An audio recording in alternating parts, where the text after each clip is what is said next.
Hey there, friendlies. How is up? Just let me silence the YouTube page here.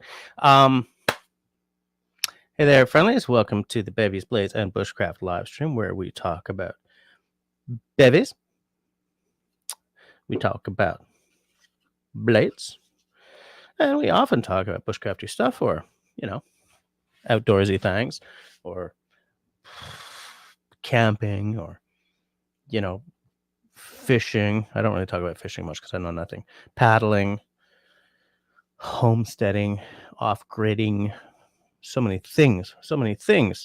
Got a reading for you guys tonight. It's from Your Cabin in the Woods by silly little book, Conrad Meinecke.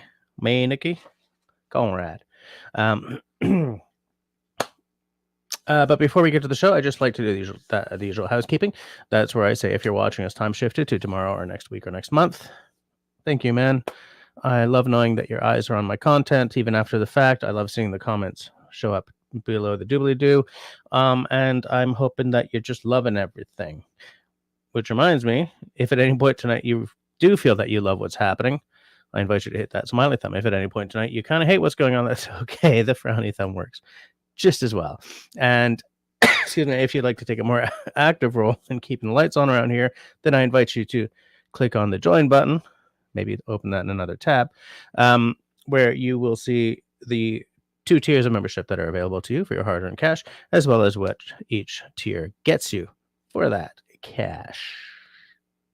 So before we get going, and I say hi to everyone in this side chat, let's just see what's happening in the world today, these days, this week. First, get out your panic buttons, because Canada's maple syrup reserve is low. In fact, it's the lowest it's been in 16 years. The reserve is supposed to be about 60,300 kilograms, but right now it's at about 3 million kilograms. So excuse me, no need to panic just yet. But like warmer spring times, global warming, and way higher use are both affecting things. The global warming is causing poorer harvests, and rising demand is just sucking up that syrup. So just as a fact check, 75% of the maple syrup consumed around the world is from here in Canada, and of that, 90% is created just here in Quebec, which just happens to be where the entire maple syrup reserve is located. Second, it seems that the coastal areas of our oceans are where the action is when it comes to CO2 uptake. According to an article in phys.org, this is because of much more intense plankton growth per square whatever of water, square meter or whatever, in the shallower areas near the coasts, which calls for better care to be taken of our coastal areas, obviously. Links for these stories are in the show notes below, and of course, none of that is sponsored content. So, before I do the who's hanging with us, I'm just going to do the reading because it's apropos of tonight. So this is the beginning of the Cure for Restlessness chapter of Your Cabin in the Woods by... It's like, this is a self-published book, so he didn't put his name on the front, so I have to look inside every time. By Conrad Meinecke. Boom, baby. Excuse me. Your Cabin in the Woods can be a perfect cure for restlessness. If you're restless today, you may be even more restless 10 years from now, unless you do something about it now. Life brings increasing cares, so going to your dream spot month after month, year in, year out, you will experience a recharging, a rehabilitation, and a recreating. Your Cabin in the Woods should always present enough challenge to keep you constantly adding to its loveliness. In this way, after each visit, you will return to your city life rested, stronger, and revived. It is obvious, then, that we should take our time, months, years, predicating our building on long-term planning. Take full enjoyment of the building. Take time out to rest. Most city folks seem to always run things through. Why? Lay off until tomorrow. Take an afternoon nap. Stop the clock for the weekend. Get off to an early start in the cool of tomorrow morning. You may be crowded in and your work in town, but this should be your rest cure. You're recreating. Don't spoil it by city driving standards. Set your own pattern. You will be rewarded with increasing peace of mind from year to year. this book has some spelling errors in it. And I don't know if you can see this, but for some reason, the page numbers, come on, fool. The page is written in Greek letters. So, that's apropos of tonight because the guest we have this evening lives in a cabin in the woods. The vast majority of you will recognize the name 8 Acres in the side chat, and you've probably, OG members and friends, have seen him in previous videos of mine, either making bacon or chopping wood or just hanging out. So join me in welcoming Serge from 8 Acres to the stage tonight.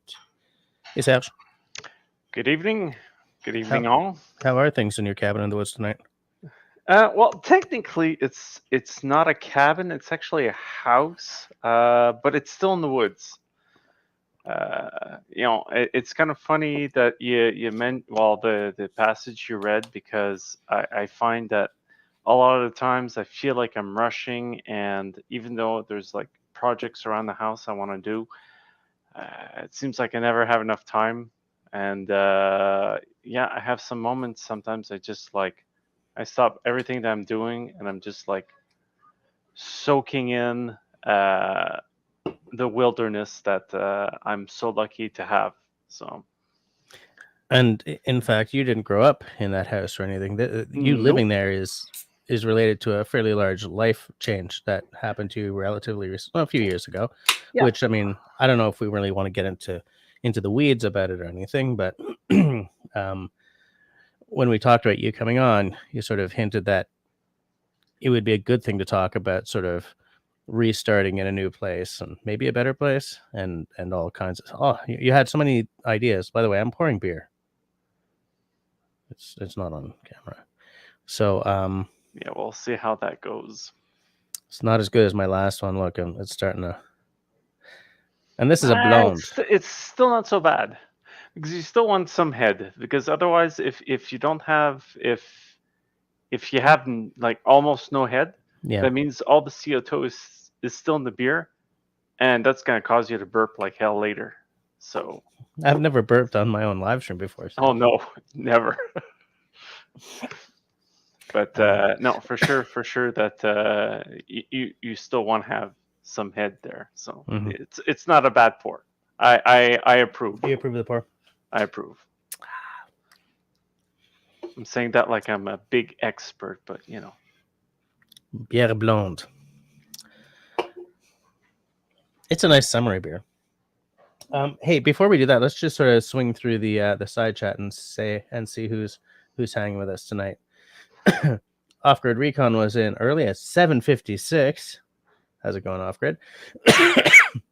Marcus, how's it going, Marcus? Marcus is a channel hero. See the little icon. We got Kristen, also a channel hero, popping in early. You guys are timely, man. Hell, even Russell was in before 9 tonight. Yes, the fun is commencing, Russell. Maybe we'll see Russell a little later. He doth bequeath it, so fair enough. There's me. Hi, Grace. How's it going? Grace has a channel hero icon too. I remember. Oh yeah, because Al gifted a bunch of memberships last time, eh? Is Al hanging with us tonight? Has anyone seen him yet? Christy, what do you believe is the exact height of it? Oh, they're talking about cocktails, I guess. Hold on a second here. I'm just seeing. There's Cliff. How's it going? How you doing tonight? Country boy, also a channel hero. The house is definitely full. It's because I guess everyone's just fabulous tonight.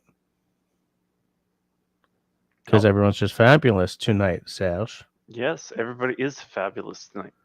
And I noticed even my brother dropped in. So did he? I'm not very far down yet. Hey, Christy has an ice maker.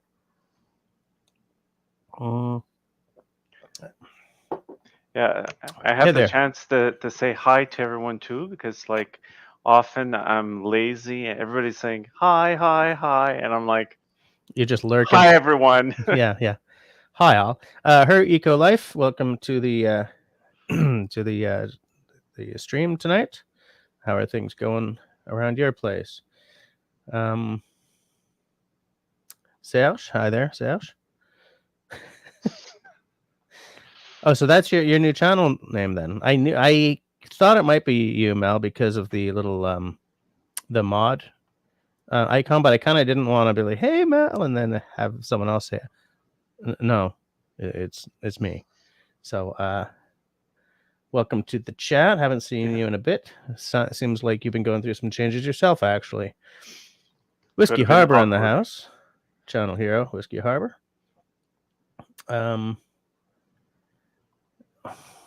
Cliff. It does not stand for bed bugs, and bungalows.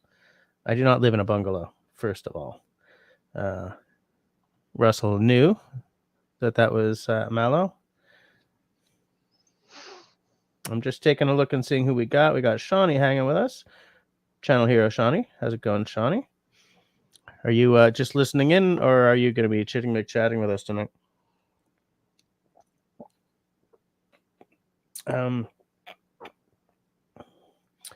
Russell doesn't believe in the Mabel, the Mabel emergency.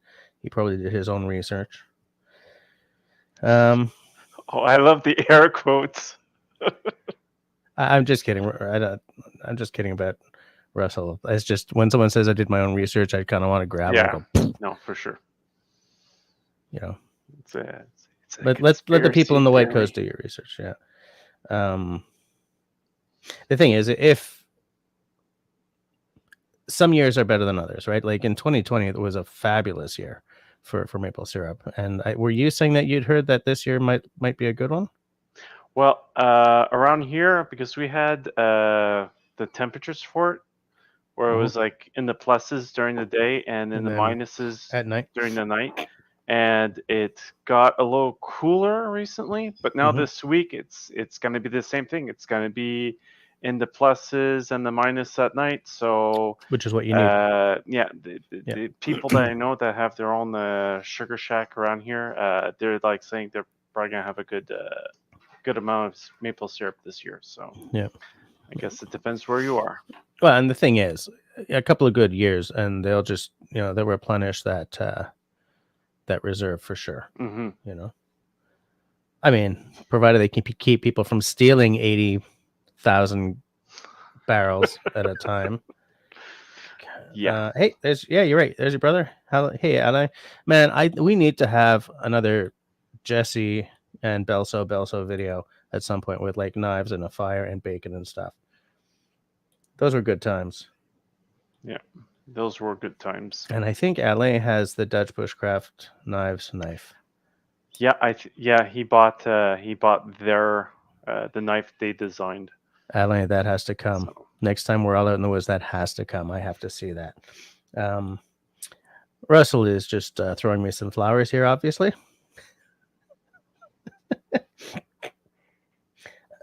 Hike with Mike is in the swamp camping. You got the whole place to yourself. Nice to know. So I guess you're watching on your cell phone, Mike. Mike, I didn't say hike. I didn't say hike. Let me throw myself some flowers there. Yeah, for sure, because I'm not going to do it. Yeah, I know. We got okay. So Al is kind of here. By the way, Country Boy said that if you approve of the pour, then it's a good pour. Mike was so stoked to have the place to himself. He did 12 miles of hiking. So what's that in kilometers? Is that like 20? Something like that. Something around there. Destiny in the house. Off-grid taxes. I don't think sales is actually off-grid though. No, technically no. I have a power line that comes.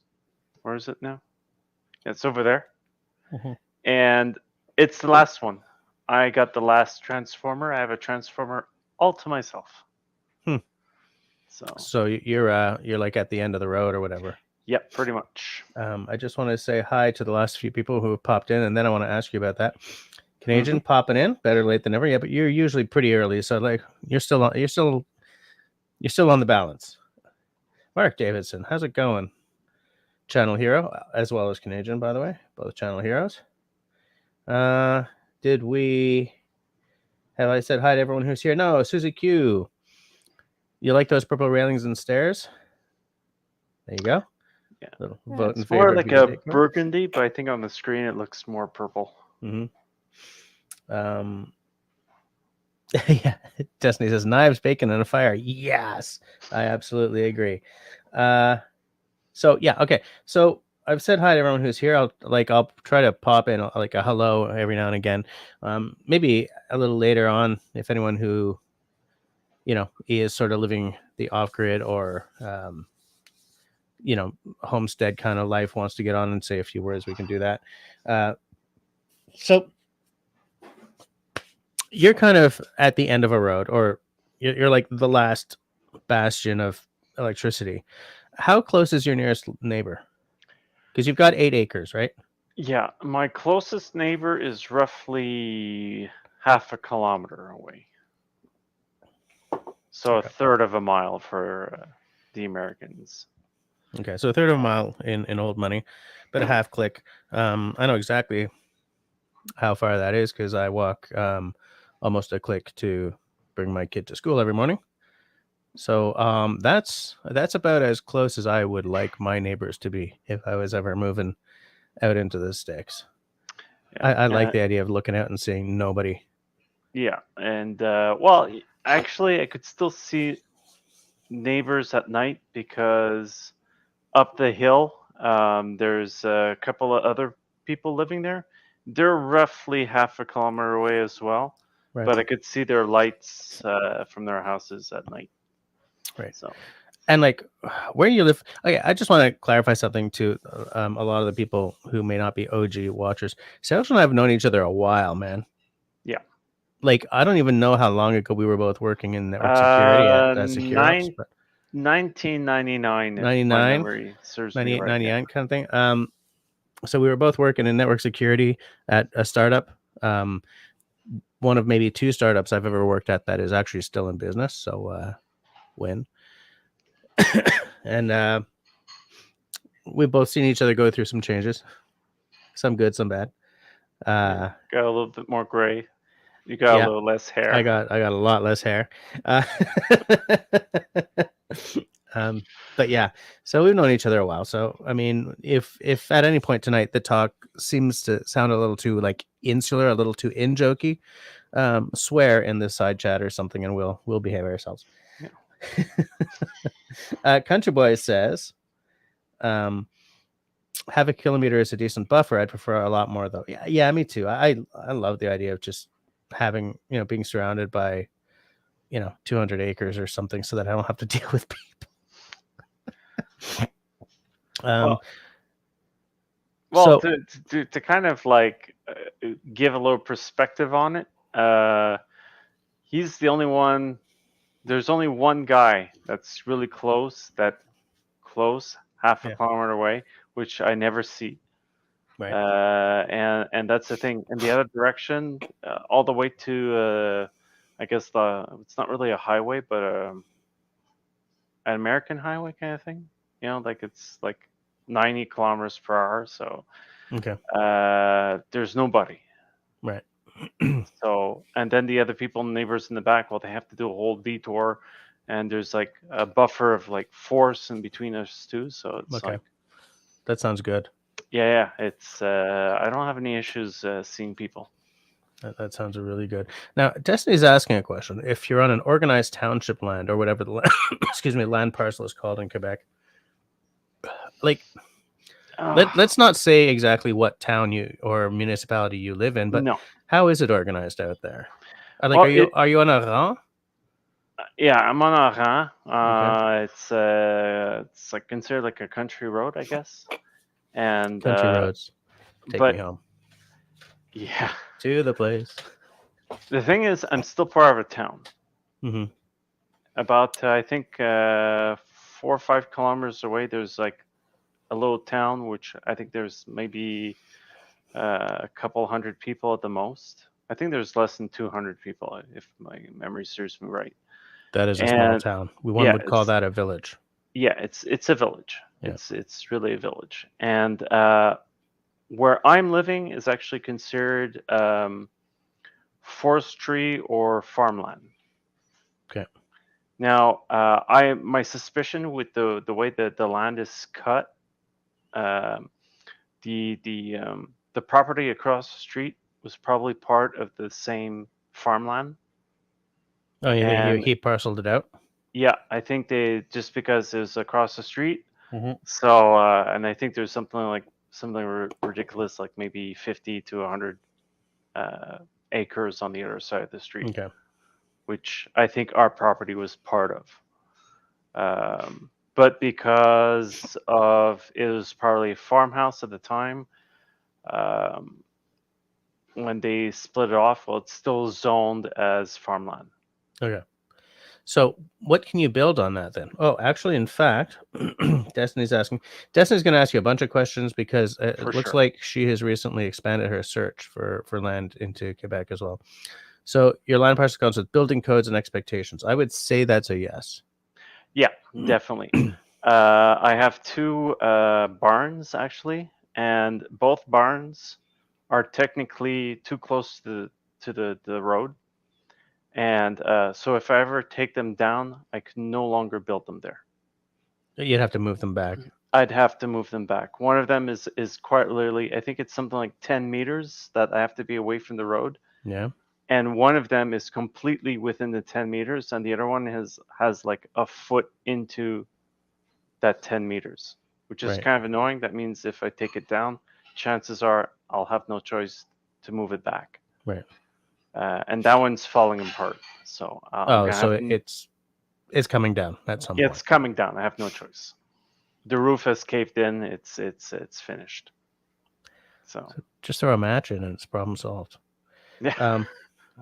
No, Canadian is popping in with a little Village of the Damned here. As long as the kids aren't all albinos, I don't think I don't think you should mention that to Seth while he's living all the way out there, man.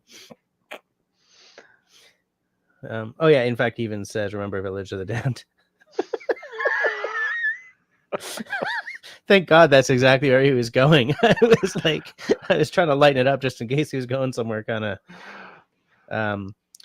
Mallory says she grew up on a 7-acre subdivided farm. It was over 500 acres, and we had the part with the house after they separated the farmland. Yeah. It's kind of the same deal. So, does that come with any kind of rules or regs about what you can do with the house, though? Like, is it a heritage house or something? Not yet. My house is built in 1928. Okay. So it doesn't fall into the Sentinel house yet. I'm suspecting they might impose some regulations after the fact. Usually, because a lot of old houses in Quebec, they have certain regulations, and it becomes what they call a patrimoine. Yeah.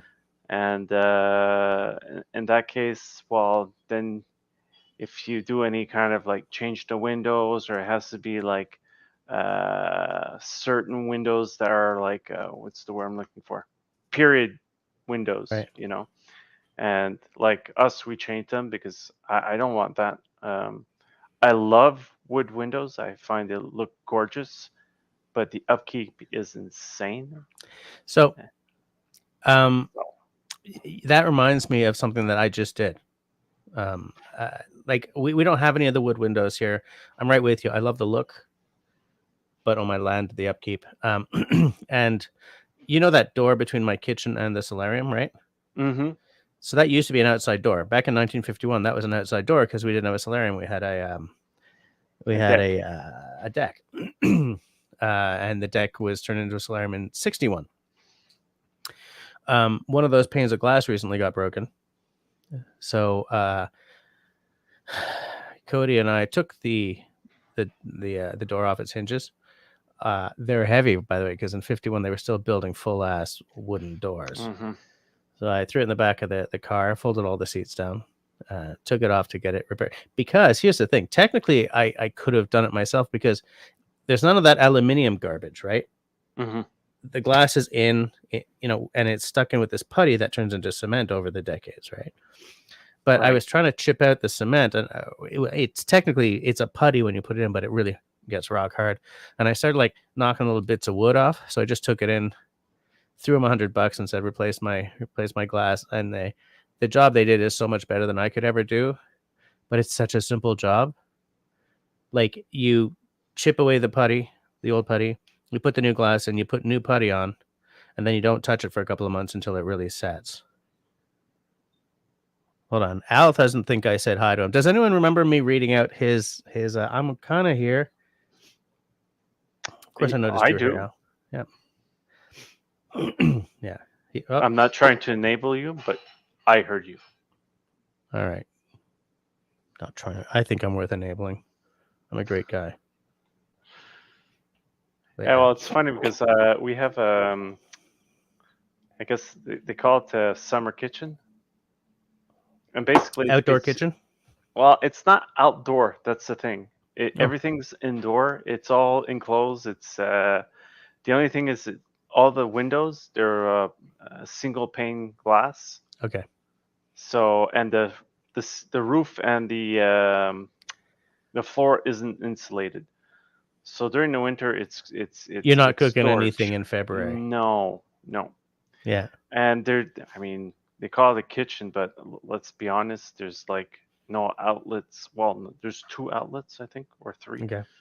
But basically, it's not like an actual kitchen, you know. It's a summertime kitchen for because like what a summer kitchen traditionally is strictly outdoors, usually like a wood burning range. Mm-hmm. Like not just a little wood burning stove, but like one of those big kitchen wood burning stoves, right? Right. That's got like an oven, 2 ovens, and like burners and all that stuff. And there's usually no walls on it. I mean, there's a roof, so you can be, whipping up some cool eatables while it's pouring rain. But it's an outdoor kitchen, but it's a fully stocked. Not stocked because that just means it's got a bunch of food in it, but fully furnished, non-electric kitchen. I dream of one of those, especially those big wood burning kitchen ranges. Hello. Right. They still make those, and if you I know. want to blow a massive hole in your bank account, you can buy one. Destiny is asking if it's a Victorian style house. Not really. It's I don't know how to call the style here because in Quebec, I there aren't really. Yeah, there are some Victorian style houses, but the grand majority of them aren't as embellished because it just costs too much money and it's not feasible to put money into making your house pretty. You want to have it airtight and warm in the winter. That's the important thing. So yeah, a lot of the places are more like settler style, I guess. It really depends, because like a town like Montreal is 400 years old ish, so the architecture depends on the era in which it was constructed, right? Because the earlier stuff is early, like very rusticy, big stone, and then you get into like French colonial, which is a very specific style, and then it gives way to the Victorian and stuff as the British were. Anywhere the British were big, whether they'll admit it or not, went whole hog into Victorian, right? Because Queen Victoria was the trendsetter of the English-speaking world, not so much in the French-speaking world. So there's a lot of very French-style constructions here. I'm thinking like Sergino places downtown, like what's that former nunnery called? Sort of near Saint Laurent. But like very sort of yeah, I know what you're talking about. I forget what it's called. But like French colonial is a very distinct look from a lot of the British styles that became de rigueur around here in later centuries. But I also think that like 1920s is a little too late for real Victorian. Well, yeah, well, there's still some houses which kind of lingered. Yeah, like the people like the style, so they kind of like continued it. But at one point, it was a question of cost, And no, the thing that struck me the most when I came down here for the first time, a lot of the houses, including mine, they have they're actually asbestos tiles on the Yeah. outside of the house, and it looks like fish scales. Yeah. It's very unique, and there's actually a few churches in the area which are Asbestos it's tiles. covered with these asbestos tiles. And the issue is that getting rid of it is a pain in the butt. Like I looked a little bit into it's it, very expensive. and the reason for it is because every person needs to be like Hazmat. zipped up, Yeah. hazmat. Every piece has to go into a bag, have it properly disposed. Yeah. And for the most part, it's like it's over the top precautions. Like if I want to do it myself, it wouldn't really be a problem. The thing is it's outside. Yeah. You And know? at the end of the So, day, what the penalty is if you don't follow their rules is rough enough that who cares? Just spend the money, kind of thing. yeah. Hold on, I just want to point out what Al's saying, that he had a 1916 wood cook stove refurbed to CÔTE and installed in their seating room. I think he sent me pictures. Oh, he just sent another picture. Yeah, I love this stove. Hold on, Al, I'm going to show that. Okay, it's so good looking. But hold on, I'm going to make myself big. I just called myself fat. Look at that. Just look at that. It's a shame we can't have those anymore. Yeah. Well, we can, but well, you can, but I can't. But so, like, look at how good it is, because that's a kitchen stove. It's a little smaller than what I was talking about, but it's a legit cook stove. You know, so damn pretty. The problem with those types of stoves is the fact that they're so damn pretty. Is the problem? It's that they're so damn pretty. No, that's not the issue. The issue is that the insurance companies hate them. Oh, because they consider them as a fire hazard, and people could burn themselves on them and everything like that. But what Al was saying is he had it refurbed up to code. So I'm guessing there's a okay, hold on a second. Russell says if he comes on later, he'll show pics. Oh yeah, because he'll probably just show pictures on screen instead of just going to his phone like an idiot like me. Destiny is saying we have a crap load of character houses in our city. Such a large demand for the renoed ones. It can cost a lot of money. Beautiful though. You know what? Oh, Destiny got an ad. It's funny, folks worry about alligators in Florida, about bears and boars and wild domestic dogs are bigger threats. What I wanted to say is, like character homes and stuff. Calgary, I think, or Edmonton. I think it's Calgary has one of the largest collections of still existing Sears houses. Okay, the craftsman houses, the ones you used to be able to buy from a Sears catalog, and it would show up on a train car, and you'd have to go and pull everything, and like everything was numbered. All you needed to know how to use was like a screwdriver and a hammer to build these houses. And yeah, I think I think they were called the craftsman's house. Is that there was a whole movement behind yeah, craftsman was a movement as well. Yeah. Yeah, and that's why Sears bought the that name because of those houses. Yeah, and they just branded the tools afterwards, but originally is for the houses. I didn't know that's why the tools ended up being named that. Hike is damn it, I did it. Sorry, Mike. Is sitting by a nice fire in the middle of the woods tonight. Good medicine. I would love to be sitting by a nice fire in the middle of the woods. I would probably be freezing my arse off even as I was warming the front of myself, but anyway. Yeah. Okay. So, Sash, look what I was saying. He had to follow the insurance company rules for coverage. Yeah. That's what I. Hey, big green moose in the house. Channel hero just bought a 30-acre woodlot out on PEI, planning an off-grid place and eventual retirement place. Keeping an eye out for one of those wood kitchen stoves myself. Yes, that sounds amazing. Absolutely. Oh, Grace lives in a Sears house.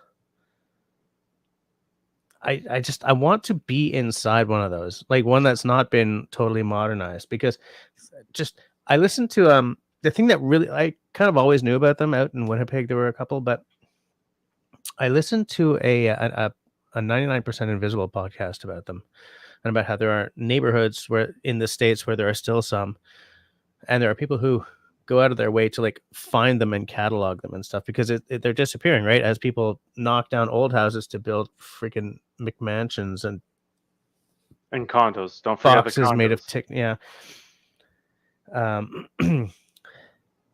But yeah, it was just, I want to see one.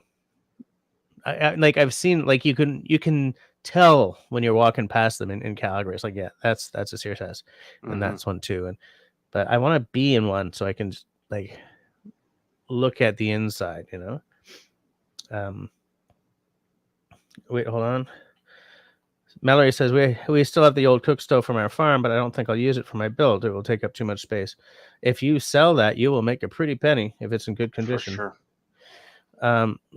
Alain followed a seminar on asbestos at work. It's really nasty even outside. You can get it all over your clothes and bring it inside with you and breathe it for weeks. Absolutely. And you know, there was my dad, you know, building houses in the 70s when they were just cutting this stuff with their skill saws. God. You know.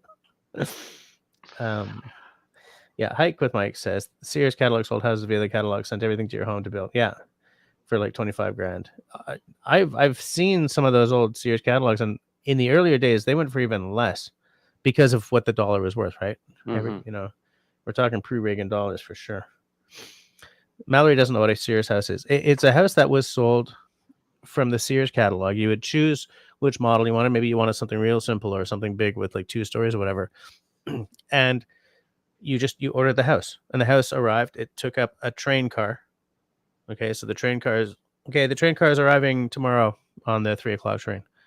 Well, you kind of want it to be an earlier train, like 11 in the morning or something. And you and your buddies would meet that train car and just start offloading it onto however many little pickup trucks you had and get it to where you're building your house, and just keep offloading until the train car is empty. And it came with a book of instructions, and everything was numbered. You know, insert this into that, bang, bang. And all you needed to build these houses was like screwdriver and hammer. Everything was pre-cut. It's basically a IKEA house. Basically, yeah. An IKEA house. Yeah. Hike with Mike says that Ypsilanti, Michigan has a lot of Sears houses. So I got to get my bitch ass to Ypsilanti, Michigan at some point. Hold on. Al says a lot of non-colored names in this chat. It's okay, Al. It's all right. Okay, so Destiny's asking how you seat. I was gonna say seat instead of heat because I'm smart that way. How do you heat your house? Basically, we have the furnace in the basement, and it's a wood burning furnace. And we also, on the same chimney, we have a it's not a stove, it's fireplace. Yeah, it's a fireplace, but it's like outside there. It's like a metal. It's a stove. It's a wood burning stove. Yeah, it's like a stove, but you don't have a cooking. Yeah. It's still called a wood burning stove. It's just not a cook stove. Now the issue is we can't. The insurance companies do not want us to use both at the same time, and they actually want us to condemn one of the two. We're like, no, we're just gonna heed your advice, and we won't use them both at the same time. Right. Now the thing is, like, so we've never used the stove. Never so once. Far, not once. Now because it doesn't heat the house the way the fournaise does. Exactly. Okay. The thing is, the furnace has ventilation, so we have a few ducts, and it actually pushes hot air throughout the house. We used to have the same thing here, but it was an oil burning furnace. I mean, the previous owner. The previous owner, of course. Had to carry that oil drum, that oil tank up through the stairs. That was fun. God. Yes, I'm sure that was fun. Yeah. Like root canal. But anyway, I digress. Last Christmas. Root canal. Oh, but then I digress. Yes. Yeah. So last Christmas, I started a fire, and I'll say the whole. Give us the context, because last Christmas I started a fire. I have this image of like your Christmas tree going. Gone. Basically, we lost power. Okay. This is a Quebec story. Yes. So the thing about the furnace is that for it to properly heat and dissipate the heat, Yeah. you need the fan. You have no choice to have electricity, which Right. is kind of a bummer if I want to be off grid. Yeah. Which is a goal of mine eventually, but at the moment it's just not possible because of this furnace. Right. And because it's a forced air, right? Yeah. Yeah. But then it started getting cold, and eventually, we got electricity back. So I'm like, okay, I want to heat up the house quickly. I stuffed the furnace full of wood, like I think something like 12 logs. How big is this furnace? I really stuffed it. I went all the way to the end. It was ridiculous. Okay. I shouldn't have never done that. No, because what happened is that I turn it on, and half an hour later, we lost electricity again. So now the fan is no longer working. Oh, shite. Yes. So now at this point, well, we start smelling the metal like heating up. And at one point, there was smoke. So, I mean, I'm not used to this. I'm like, oh shit, what? Oops. Shite. What am I supposed to do?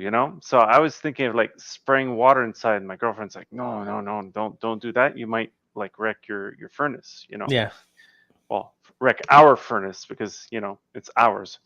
And what she said, wet newspapers, throw that in there, and that's gonna cool down the fire. I'm like, you're a genius. So that's what we did. Mm-hmm. But if we would just use the stove, the what is it called, the slow combustion stove or something like that, Okay. then we wouldn't have had that issue at all. We could have just used the other one. But because I'm like, no, we'll wait because we shouldn't be using it, and Right. insurance, and no. Next time it happens, I'm not gonna hesitate. I'm just gonna use the other Right. the other stove. I just want to point out that Russell says the Sears catalog is what used to make my Christmas list. I never get anything I asked for, but it was fun to put together the list. I used to love doing that. I think the catalog I used the most was the old Consumers Distributing catalog. Yes. Right. I went through that quite a few times. Yeah, me too. Destiny is sorry for all the questions she has. No, you're No, it's it's good all to right. ask the questions. And Al, thank you, Al. we'll have a drink in your honor a little later. And to answer Russell, yes, eventually I want to have solar panels and have backup batteries or something like that. And, as much as possible, be off grid. The advantage that I do have about having the hydro lines attached is that if I ever do get solar panels and batteries are full, or if I don't even have batteries, I could sell my electricity back to hydro. Yeah, and it's about time hydro allowed that, because for the longest time they didn't. If you used more than like if you made more than you used, it was just meh. But like, come on, right? But I think now they're accepting more, or there's no limit anymore, I think. Well, now you can sell back to the grid. Yeah. The way you can in certain. That's not what I meant to click on. I went to Mal says I never figured out how to accept those members. I'm gonna start that again. I never figured out how to accept those memberships. Mal, two things. They just sort of, it gets assigned to you, but you and I can't have memberships because we're both using brand channel names rather than our personal names. So like if I was watching this as Jesse Corbeil and I had interacted with the channel before, I would get a membership. But because I interact either as Dribs and Drams on the whiskey stuff or as Raindance Bushcraft on the outdoorsy stuff, I can't have a membership. So that's why. If you were like, Mallory, you'd probably have a membership. That's the same thing with my 8 acres, I think. Yep. It sounds like Serge needs a backup power supply. I was going to say, Serge, if when you do decide to make the jump to solar, give Russell a call. I mean, that's how he made his massive fortune. Right. But yeah, he used to do solar. Yeah, well, Hi, Carol. the big issue I have with this house of Gentleman trying to make it off grid is just it's not a cabin. It's a house. So I have multiple floors and heating. I can't use a traditional stove. I need the furnace. Yeah. It's the only way I could heat the whole place, you know. And like the staircase behind me here, that actually goes up into the attic. Mm-hmm.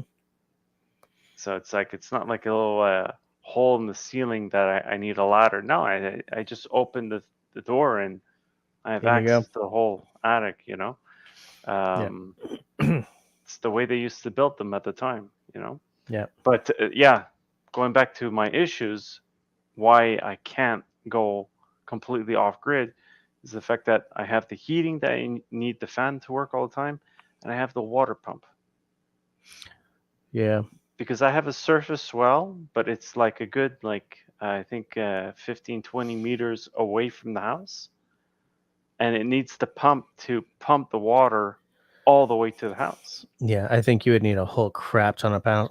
But Yeah. it's still worth it for you to panel up so that you reduce your reliance on Hydro-Quebec, right? Hmm. Because that'll drop your monthly power bill by a lot. Oh, for sure. You know. Al says getting a JC Higgins Pew Pew from the Sears catalog was the bomb. Back in the day when you could just, order stuff like that.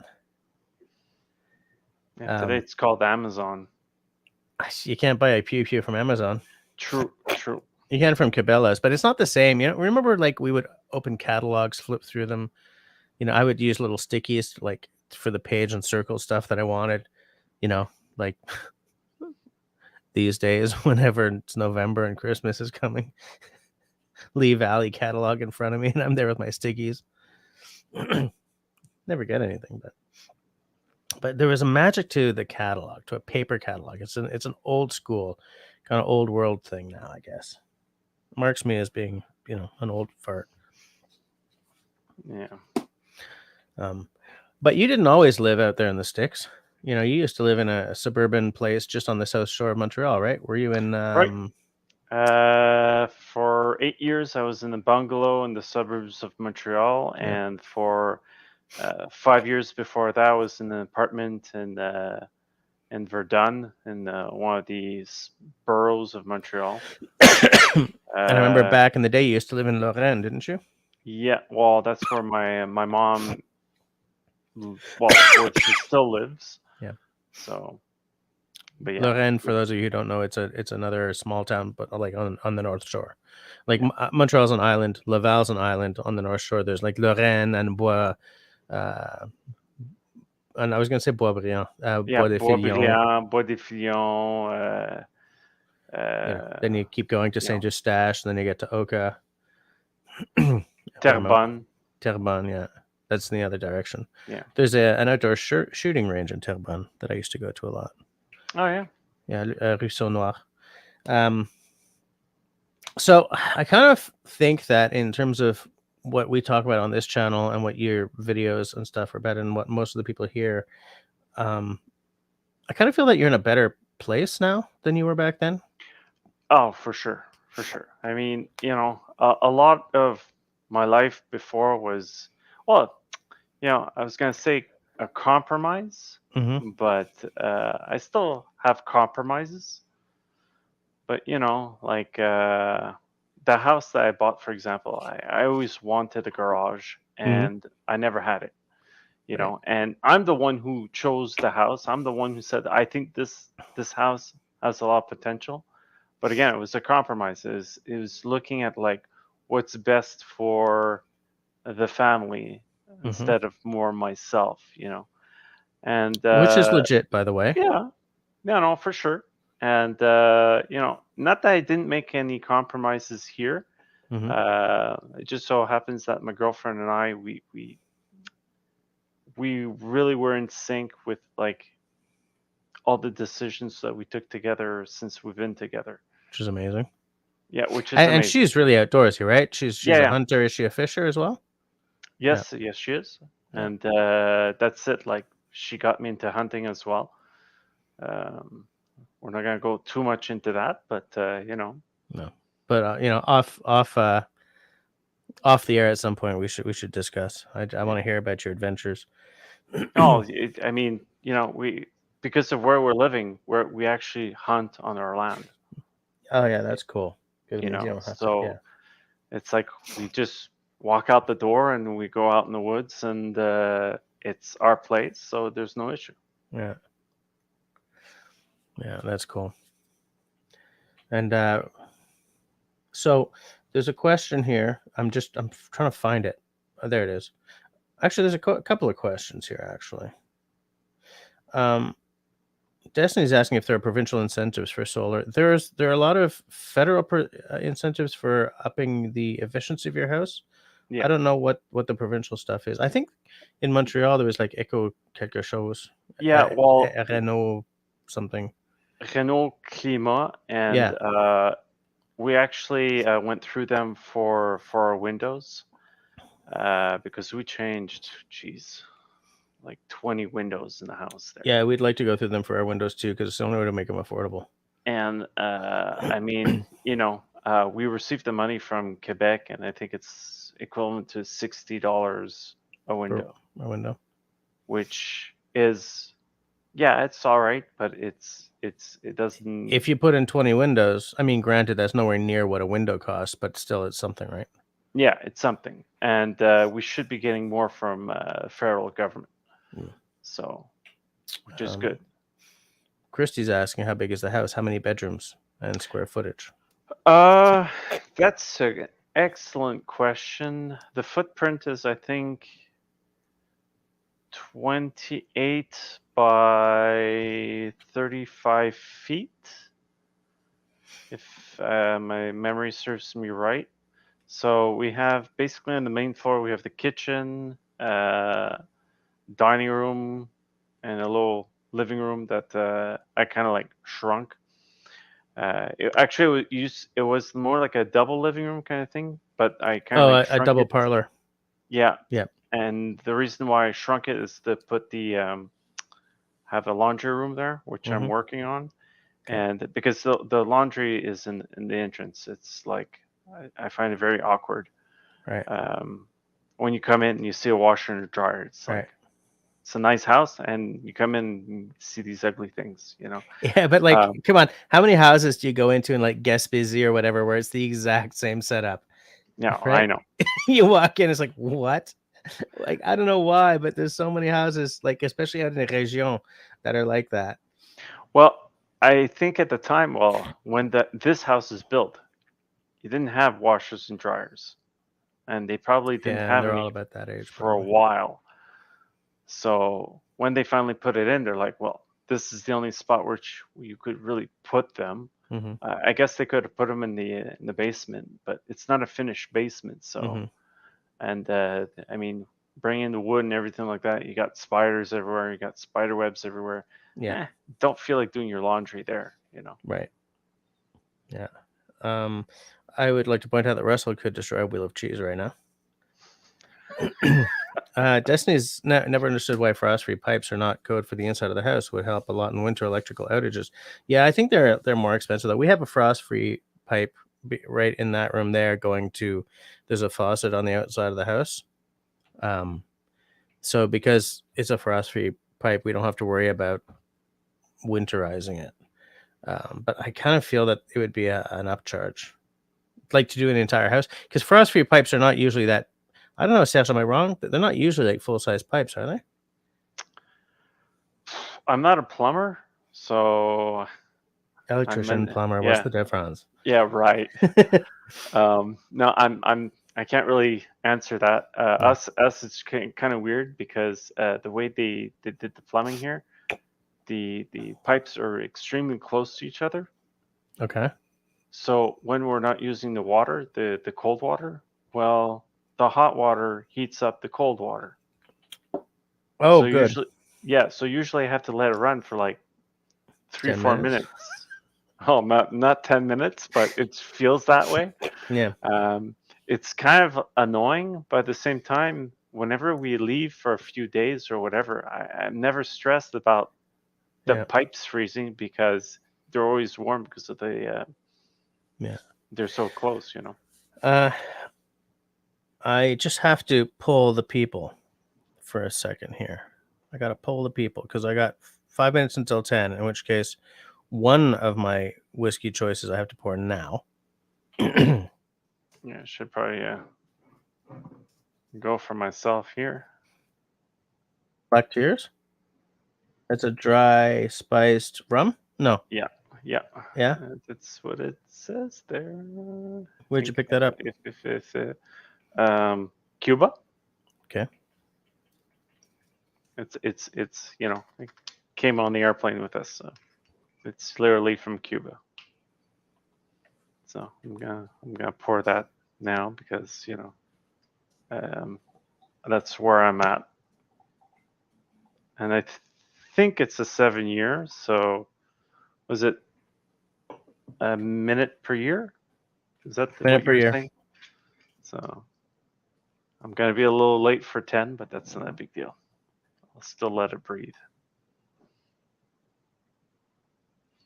No, I didn't actually answer the question for the house there. We actually have 3 bedrooms, but one of them, the main bedroom, if you will, it's 2 bedrooms that they took down the wall, and each bedroom is roughly 10 by 10. So Okay. you do the calculations. It's Well, I the know the what 10 one by 10 is because that's my tarp. You know that tarp that we use? right. Lay that on the ground. That's 10 by 10. It's funny because grading it against a tarp makes it sound really small, but 10 by 10 is not actually that small. No, Like that tarp is bigger than you tend to think of it because you usually put it up like this, right? You don't Mhm. yeah, You don't put it down flat. no, absolutely.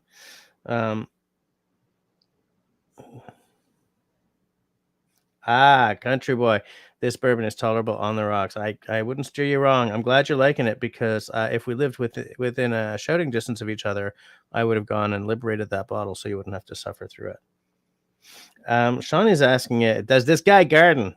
Hey, this guy. Hey, guy. Hey, what? You garden? What? You got enough space to garden. Are you going to be Yeah. gardening this year? Oh, hold on. Alain is out. Good night, Alain. I'm all right, serious, good night. man. We need to do a knife, bacon, and fire day in the woods somewhere. Serge knows a place we can go. Yes. Or you could all come here. That's a long ass drive, though, isn't it? What are you, 5 hours? 5 hours, yeah.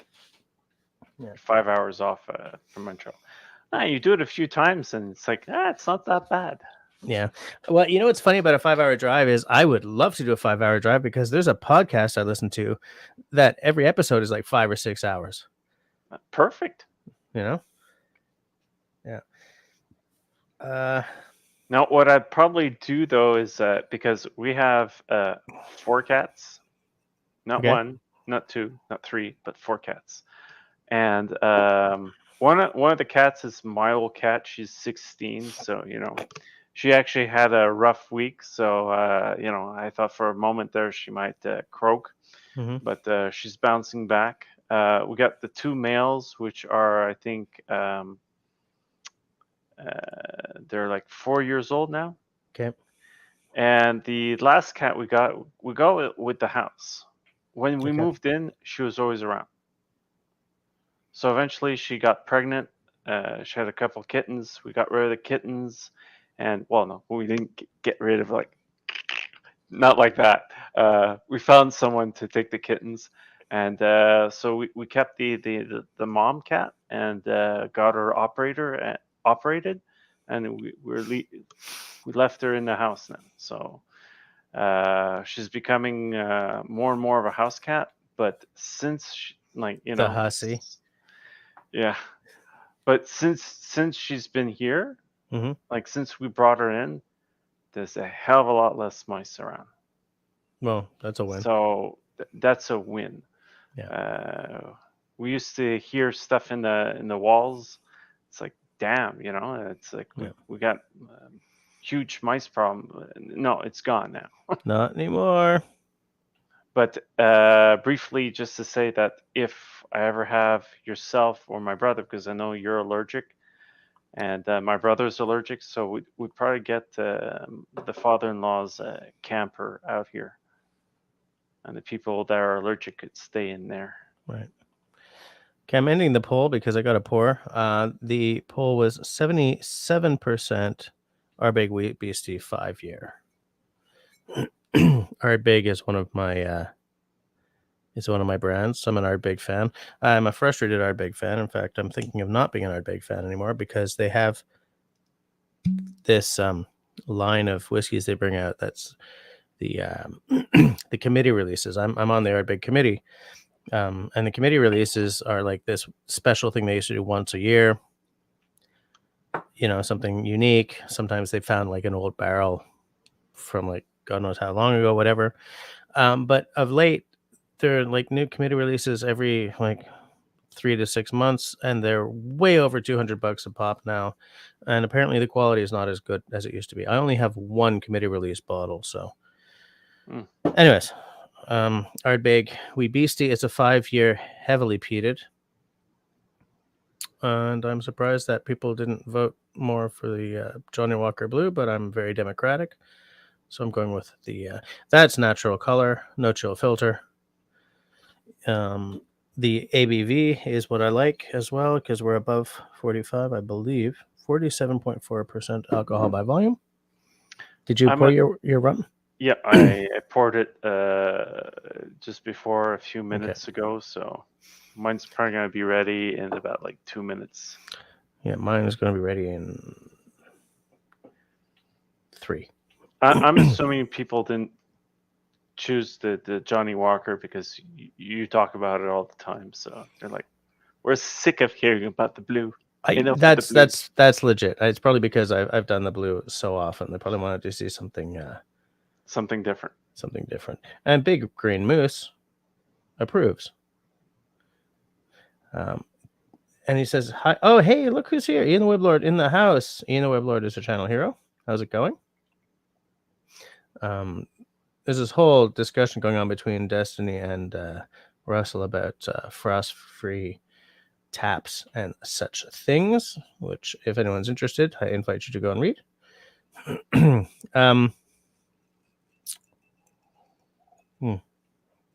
Frost-free taps, that you could have that like you that's for the outside, right? Yeah, it's for the outside. Like what Destiny was saying is, man, they should have some kind of a frost-free solution for within the house, so that when the power goes out in a place like, say, Quebec or Nunavut, you know, you're not afraid of the pipes freezing. But I seem to like, whenever I've had pipes freeze, and I've been able to call the landlord, thank the gods, because as a homeowner, you don't ever want to call a plumber for something like that. What they would do is use like an electric wire, right? Because you don't want to be using a hairdryer on a frozen pipe, right? Because you can blow the pipe. Right. So we they sell those. The electric wires? Well, where I'm working now, because that's I'm technically no longer an electrician. Well, I still am, but like I work at a place where we sell electrical equipment for electricians. Right. And that's one of the products we actually sell. And I didn't even know before that it existed. It's meant to be wrapped around tubes, like water. I'm losing my words. Right. Damn it, words. Speaking of words, Country Boy says, I only voted Ardbeg because my grandma used to call me Wee Beastie. I was a terror. Please note, this is also a terror. It's even got, whoops, scratch marks, red scratch marks. I don't love the marketing around a lot of Ardbegs. I mean, I'm okay with the logo and everything, but you know, scratch marks, really? Yeah, well, after the scratch marks, you're gonna have black tears. Black tears. I don't know why it's called Black Tears, but anyway. Nobody knows. The trouble I seen. Mine's good to go. Yours is good to go. I'm 22:06. I can go. Cheers. So, Slange, everyone. Cheers to Serge, hanging with us. It's 10 o'clock. We should probably see Russell poking his head in pretty soon. Would anyone does anyone want to come on and say a few things about their own off-grid or homestead or country in the house experience? I can post the invite in the side chat. If you come on, don't take over the whole chat or anything, but come on, chat a little bit and spread the love. Spread. It's funny because I mentioned before I don't technically have a cabin and a house. No, what the hell? No, you have a house. You don't technically have a cabin. I don't have a cabin in the woods, but I have a house in the woods, and I'm not quite off grid, but I'd like to be. And I think that's one of our big plans, myself and the girlfriend. I'd like to get solar panels up. We want to get a garden. She wants to get a cow. Okay. I'm like, whoa, I'm a city guy. I don't do cows. Well, I'm glad you don't do cows. I would like to ask though, if do you have a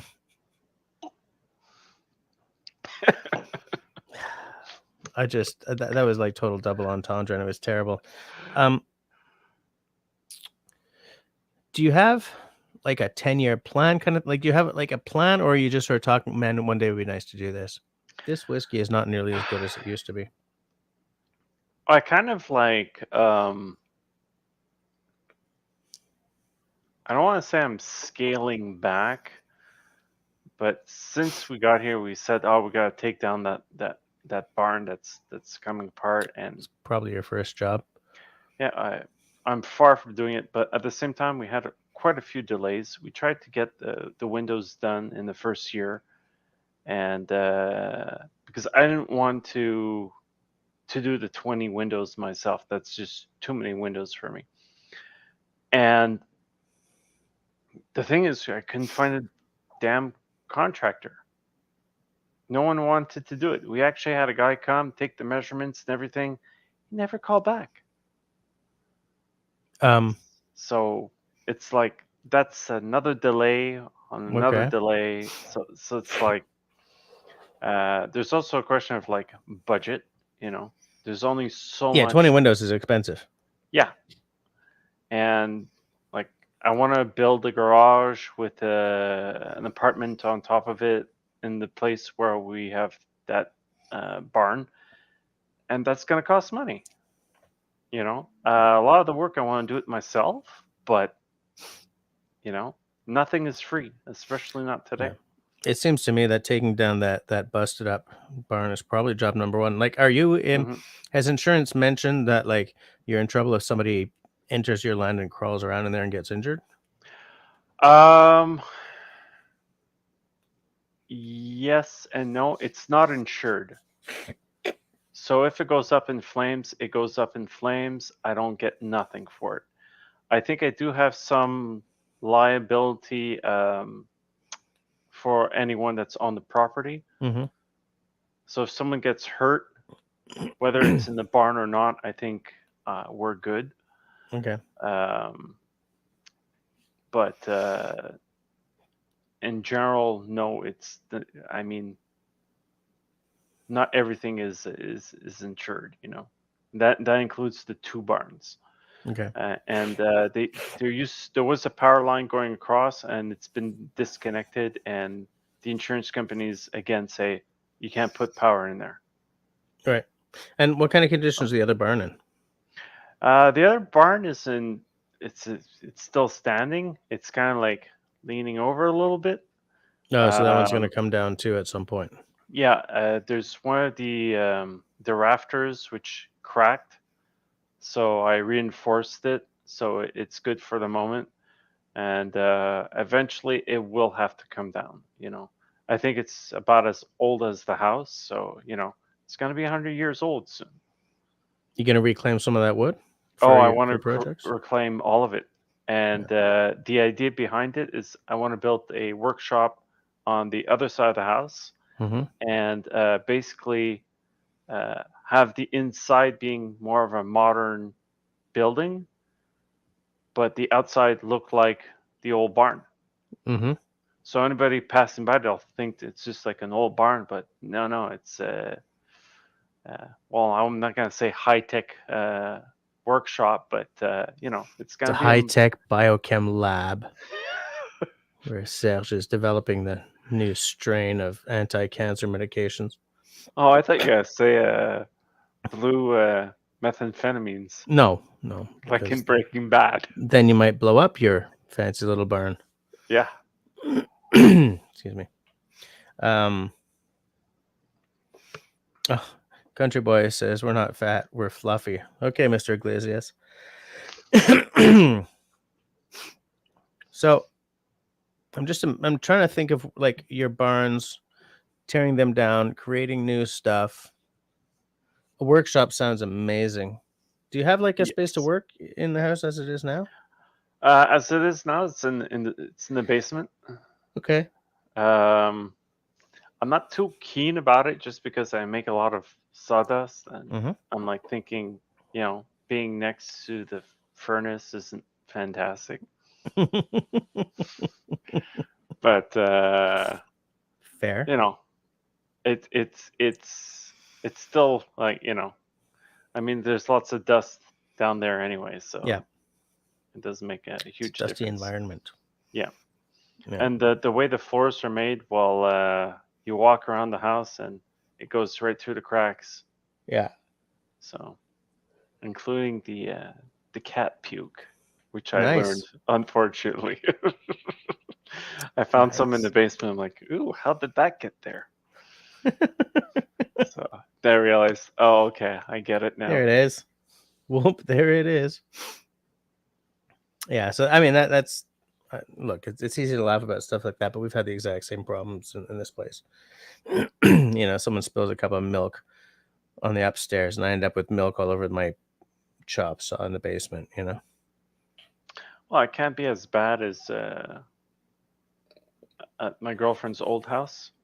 At one point, the washer exhaust hose burst. So basically, the washer was emptying itself out onto the floor. Hmm. And the girlfriend Ugh. was in the basement, and she's like, Taking a shower. There's water everywhere. Yeah. And it was like a nightmare. I went towards the bathroom, and all I could see in the hallway was like this water that was coming towards me. I'm like, Yeah. oh crap. Yeah. Nice. 3 things to first of all, Mark is out. See you later, Mark. Thanks for hanging Good night, with us. Mark. Second, Raspberry is asking if the cat always pukes around the same time of the day. No. Well, it's hard to tell. I got 4, and they're all puking at different periods, so I don't even know sometimes which cat it is. The only one I know it's my cat, the oldest cat, because she doesn't like to puke. I'm like, sorry, girl, you're a cat, you're gonna puke. Right. And she's like always meowing like crazy before she pukes. So Yeah. She's giving you a warning. She's setting you up for I got for fair pain. warning for sure. Yeah. Mallory says, I just realized you're streaming full HD, Jess. Yeah, and I can't really afford to be doing it, but I'm paying the upcharge for StreamYard to get the full HD and to lose the logo in the corner. But I don't know how long I can keep doing it. And I got a crappy ass camera, which Yeah, making my monthly payment well worthwhile there, Seth. Yes, exactly. Can't you just buy yourself a new camera? At least you're all nice and clear. Mm-hmm. Yeah. You're the star of the show anyway, so you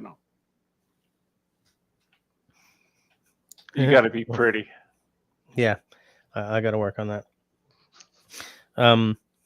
Yeah, so that's I'm just trying to think. Like, you've got 8 acres, so you could have you could have a greenhouse, and then you don't have to pay Galen Weston so much money for food every year. Yeah. The That guy only pisses me off, dude. no, I know. That guy pisses me off. Like, you know, there's a boycott organized for, I think it's April, and they're saying, look, if you can't do it, then don't do it. But here are some choices and stuff. But man, I just want that guy to smarten the hell up. Like, if you're gonna gouge me on gas. Don't gouge me on food, because there are people who are riding the poverty line and who are riding the starvation line in every major city in Canada. Yeah, no, you're forgetting a very important thing though, Jess. You know, Galen wants a 150-foot yacht. Yeah, I know, and he it's a hard can't life. have that. He can't have that if he doesn't bring up the prices, right? Eat the rich. So you got to sympathize with him. Yeah, no, I sympathize. I absolutely. I mean, it's tough to only have a 150-foot yacht instead of a 200-foot yacht. His 120-foot yacht isn't in no more. You know, And that drives me crazy, because I'd be perfectly happy with a 100-foot yacht. no, 120, Perfectly happy. 120. I'm saying I don't even need that. Not even that. I would be fine with a 100-foot yacht. I'd be fine with a 40-foot yacht. I'd be fine with any yacht. It's so like 2018, you know, or maybe 2021. I don't know. I don't know when he got his last yacht. You remember that song years ago? I'm so 2008. You're so 2000 late. Was that like Black Eyed Peas or something? Yeah, I'm thinking, Black Eyed Peas. That's not a song that aged well. No. Why are we talking about all these random things? But you've got the space where you could put in like a greenhouse, you could put in a garden, you could go full on Mallory and, you know, save some money on food. All it takes is like agonizing effort, right? Right, because the major issue is that the majority of my property is like in French we say bois sale, and it's basically it was clear cut. I'm guessing like over 100 years ago, and now it's just whatever. It was let to not rot, but it wasn't managed whatsoever. Hey. Hey, Mal. Hey. Hi, I Mal. figured you were going to pop in at some point, because we're talking about some pretty Mal adjacent stuff here. Yeah. How you guys doing? You know, living the dream. Yeah. Pretty much. You guys talking about growing food? I have this thing eventually. I'm talking. I'm kind of talking out of my arse here, but I really am angry at Galen Weston. I really do believe that, you know, gouging us on food is for us it's a drag, because everything's so expensive. But for Jesse, who grew up substantially non-food secure, like, I still think like that guy, and I still know that there are families who live in this neighborhood who cannot afford to eat, and so I get really pissed off. And so, like, to me, we should all have like little greenhouses or something. I know. I can't get that past the family, but I mean, we should all have little we should all find little ways to take some of the control over our food back, you know? Yeah, that's exactly why I'm going into my little eco life. It's kind of stupid in my case, because I got the land. Like, yeah, I do have to get rid of, and that's what I was saying just before. There's like small trees all over the place that I'd have to. And I'm not saying like necessarily small trees, because the trunks are still about this big. They just don't grow high. And it's going to be a chore to clear an area to get a decent amount of food. And that's part of the issue. Like myself, I'm working now like 41 or 42 hours a week. Okay. And on the weekends, every 2 weekends, I go see my girls, or they come here. It's time intensive. Like, I don't have the time to make a freaking garden. And same thing with my girlfriend. She's a principal of a high school, and I mean, she works long hours. It's actually one of the reasons why I'm often late to the live stream, because we're still eating. I wasn't sometimes. going to say anything, Serge, but you've been a little late for the past like 2 years. Yeah, and it's basically because she gets home late. She's like, she needs to mellow down. Sometimes she has a glass of wine, so by the time that we eat, it's like freaking 9 o'clock. Yeah. I and totally it's get tough. it. And it's so time consuming to even want to think about doing a greenhouse and growing food, and you have all this land to clear and everything. Absolutely. It's a lot. Like, and I realized that doing it on my own was just too much.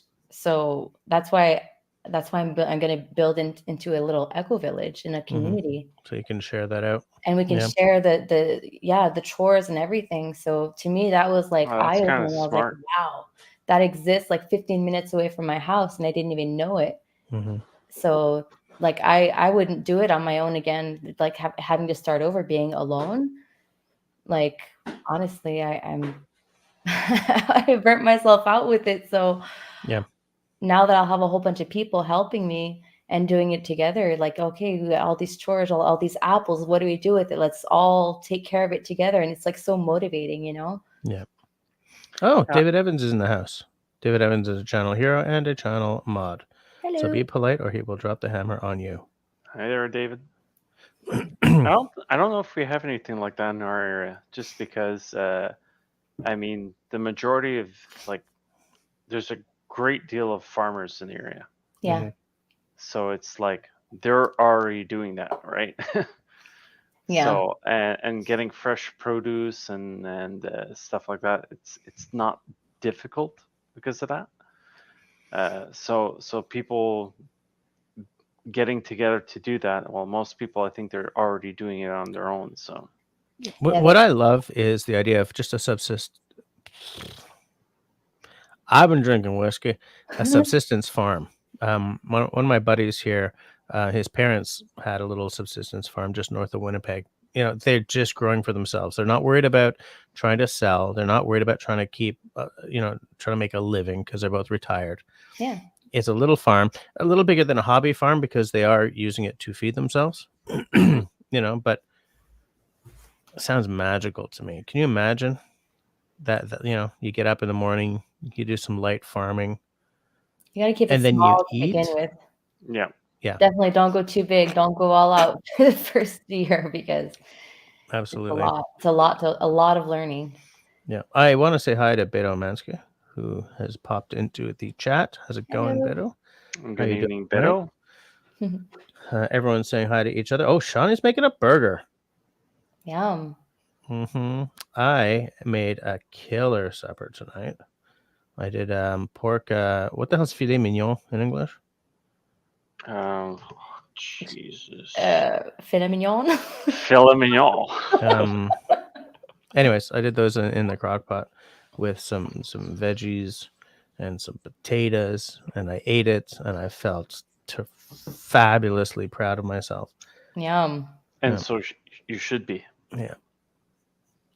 I'm so damn good in the kitchen. I'm great for Marion. But yeah, too bad you're already taken. Well, I'm kind of turned on right now. Gotta get up pretty early in the morning to tenderloin. Thank you. Yes, there you go. Have the tenderloin. That is the word I was looking for. But Ian the Woodlord made himself a steak. That's pretty good. Yeah, protein. Got to get up that protein, because it'll fill you up and for a long ass time. I ate nachos. Nice. Nachos are. I have nachos occasionally. I've made nachos for supper on several occasions. I mean, I do like ground meat in them and cheese, and then we got some fancy, some salsa and some guacamole on the side. Green onions, a little bit of coriander. Sometimes fresh chicken and bacon. Sometimes chicken, sometimes bacon. You see, we all get along just so well because we all just like to eat. Russell says, I have nachos nearly once per week. Healthiest dinner ever. Fair. Whoa, look who's here now. Hello. Sean. How's it Sean, going, Sean? I've been trying to get a hold of Hello. you like all week. I've been commenting on give me your email address or something so I Yeah, I can can't ask you contact questions him about either. living in your camper. I can't contact him either. I'd love to drop that guy just a text every now and again saying, "Hey, man." Yeah, It's like, I wanted to get a hold of him so that because everybody's telling me, oh, you have a camper, you could just bring it on your property and maybe live in it. And I was like, yeah, I don't think so. And then I was like, well, I looked at a whole bunch of people. They're actually doing it. yeah. So, I mean, if you do it right, the hunt camp I used to go to was a roulotte, a camper that they put on blocks, popped the wheels off of, and then built a little extension onto. It was drafty as hell, which is yeah, great when it's like -40 out, but Mm-hmm. wood stove in there. I love that place. yeah, Absolutely no, love that place. I've seen a few people. I've been looking at a whole bunch of people building their cabins and getting inspired. And this one family was living in their camper and they insulated the bottom, the floor, and the sides. To winterize, yeah. Yeah, to winterize it. And I was like, oh, I guess I could do it. But I don't know if I'm like ready for that. Like I have to be plugged on septic and electric Yep. and have running water. Or you would have to have one of those composting toilets or something. Yeah. And with 2 kids, I don't think that I would be up for that. I don't know. That I would don't be an know. adventure. That would be an adventure Yeah, for sure. yeah. I'd have to absolutely make sure that I have like at least septic and water and Yeah. electricity. But the thing is, like, there's always there's an impermanence to that kind of setup, right? Yeah. Like someone living in a camper, you're always kind of expecting them to be building a cabin somewhere or like planning to, and they just, yeah, I know we've been meaning to build a cabin for like 10 years and it just hasn't happened yet because lazy boy here just can't do his work, something like that. But at the end of the day, it's a pretty affordable way to start. Yeah. Right? To start. Especially with us, it was like a secondhand camper kind of thing that, was bought cheap, dragged out there, popped the wheels off, stuck it on blocks. There you go. This ain't going nowhere. I'm like really in between too. I'm like, do I keep the camper? Because I have a decent camper. Mm-hmm. I could keep it, and it comes with a deck, and I also have a remise, a shed at my camping spot. Okay. So I could just bring that all over there. But then again, I'm like, well, I could sell the camper and have that money to buy materials. So I'm like, I don't know, like what to do. I'll have to wait and see, I guess. But like, okay, let's just say Mallory got like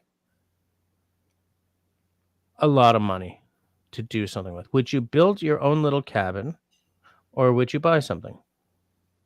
I mean, you can even buy kit cabins, right? Like, what would you like? Would you No. want a full-on house, or would you build like a little cabin yourself, or what? No, I'm building it myself. I want to do it. I calculated everything. I have a friend that's helping me build it. It's 20 by 20. No downstairs. It's just on a slab.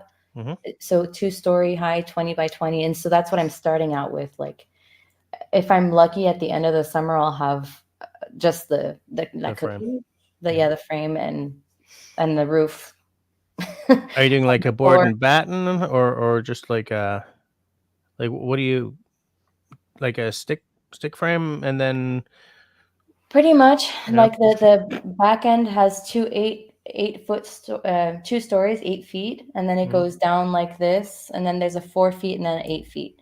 Okay. So, and then if one day I want to like make it bigger, then, or put a greenhouse on this side, then I'll be able to do that. But for now, that's all I'm starting with because that's all I can afford. Okay. By the way, David says qu'il doit faire le live stream en français pour le reste du soirée, là. Le problème, c'est que je trouve que, I'm just looking, il n'y a pas beaucoup de francophones dans le side chat, so peut-être c'est pas la meilleure idée. Pas une super bonne idée, non. No. So, malaise. Now back to your regularly scheduled language. Yeah, Shawnee says you'll have to type the English in the side chat for me then. So, like, is your cabin, is it like a kit cabin, or did you design it yourself, or what? No, yeah, I designed it with a friend. It's just really the simplest, cheapest way. He's been building for a long time. He's actually he lives in my village. I met him on TikTok, and I was like, hey, that village looks really familiar. And he's like, yeah, we're in the same village. So I ended up talking with them. I met them last year. Him and his wife, they're really cool. He's like a big teddy bear. And he used to have a renovation company, Okay. like 60 employees, and so now he's just off. He sold his whole thing, and he's like, you know what? I have all my summer. I'm going to give it to you, and I'll be able to. I'm studying to be a massage therapist, so it's massage for life, man. Him and his Russell family. asks, by the way, what happened to the awesome yurt? Yeah, I know. There's a girl actually building a yurt in the Eco Village. So I can't wait to see that. There's one guy building an earthship. I'm building a cabin. There's a mini house, and there's a girl building a yurt. I don't have a problem with yurts. I mean, as someone who's on YouTube, I wouldn't want a yurt because every time I looked at it, I kind of feel like I need it to have like a topless woman in my thumbnail. That's as far as I'm going to go to mentioning that channel, but you know what I'm talking about, right? Yeah. I know what you're talking about. You know, a little clickbaity thumbnail there. Yeah. I would have to own because I don't look great topless. I got to tell you, 40 pounds ago, maybe. But Sean says, whoops. Sean says that yurts are awesome. I kind of like yurts. I like them. I like, no, stop. Start again. I like elements of yurts. I like the roundness. I think I'd like to spend like a week in a yurt, but I'm not sure if I'd want to live in one. And that's just me talking. It's all theoretical to me, right? Because, you know, I do kind of have a house. We actually went to sleep in one with the girls not too long ago for the March break. And I was like, it's going to give me a really good idea. But it was a really small one. Like, it was way smaller than what I, like, it was a 16-footer. And I was looking at getting a 30-foot.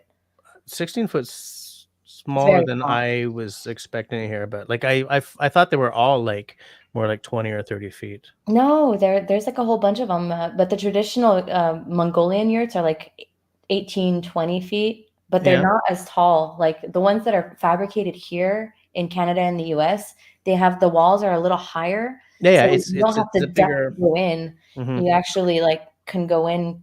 Well, like I think it's like 6 feet. You still have to duck if you're over 6 feet, but not me. Yeah, you don't have to. Yeah, and the reason why in Mongolia they were lower like that is to keep the heat in. The heat, exactly. Because otherwise, all the heat goes to the top, and you still freeze at the bottom. You know. Exactly, and so when I talked to Russell, and he's like, stick frame cabin, and then I was looking at everything, and I looked at the real estate, and the little real estate part of me is also came into place, and it would have been too much money off the bat. Well, my friend convinced me as well that like the construction that we want to do is really cheap. Like there's $12,000 in materials. So wow, okay. It's like I was like, okay, hard to well, that was easy. Yeah. I just want to very quickly show that Sean in Alaska says, just have a topless Russell, and Russell comes back with topless Russell, which turned into the beached whale trapped in yurt channel. I'm like, wow. I mean, there's a lot of different kind of niche channels on YouTube, but didn't he already do one of those thumbnails before? Yeah, he totally did, and he was absolutely trolling those two. Tyler and Todd apparently started in a dome house, then a shipping container house, and now a cabin. Interesting differences. I think you need to have a certain amount of income to be able to switch houses like that. But I am taking note of them because I want to check it out. Tyler and Todd. Tyler and Todd. I'm gonna go check them out right now. Tyler, what do you want to do? I don't know, Todd. Maybe Tyler's a girl. Maybe. Oh. But it just sounds like a couple of Chet and Chad from the private school. No, I think they're two guys. Tyler and Todd. There's two guys looking at each other, all nice. Oh yeah, they're two guys. Okay. I'm trying to take a look, but I might keep losing my mouse on these two large screens because I'm so fancy. Hold on, Tyler and Todd. You can erase my comment from the screen. Oh wait, I'm not on. I was on the other screen. I paused. Mallory. Sorry, I was on my other screen, my YouTube, and I paused it where I came on, and it was my comment was on there. I was like, wow, it's been on there for a long time. Destiny says they insulated their dome house for the Maritimes winters. Oh, I know these guys. I mean, I don't know these guys. I've never hung with them. I don't know them, but I mean, I know who you're talking about. Yeah. Wow, they built a cabin, all right. Oh, now I have to go and see.